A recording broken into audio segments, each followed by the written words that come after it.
മാർവലിൻ്റെ ഈ വർഷത്തെ ആദ്യത്തെ cinema thunder balls May 2 cinema release ചെയ്യുന്നത്.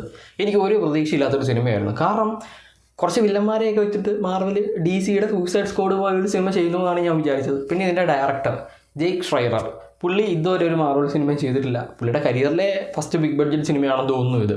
അപ്പം പുതിയൊരു ഡയറക്ടർ വരുന്നു, മാർവൽ ഇങ്ങനെ കയ്യാലപ്പുറത്തെ തേങ്ങ പോലൊരു സിനിമ റിലീസ് ചെയ്യുന്ന ആ ഒരു പ്രതീക്ഷ എനിക്കുള്ളായിരുന്നു. ഫസ്റ്റ് ട്രെയിലറിനെ അങ്ങനെയാണ് ഞാൻ അപ്രോച്ച് ചെയ്തത്. പക്ഷേ ഒരു A24 ഒരു ട്രെയിലർ റിലീസ് ചെയ്തു.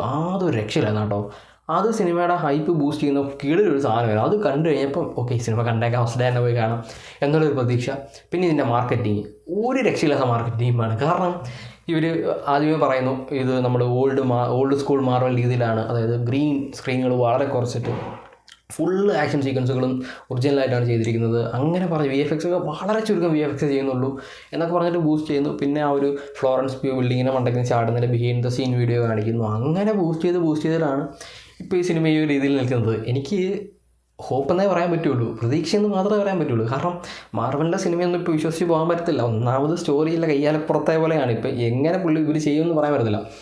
ഏതായാലും സിനിമ കണ്ടതിന് ശേഷം പറയാം. പിന്നെ ഈ ഒരു ക്യാരക്ടറൊക്കെ ആ ഒരു അവഞ്ചേഴ്സ് ഡൂംസ്ഡേയിൽ കാണും, അതാണ് ആകെ ഒരു പ്രതീക്ഷ.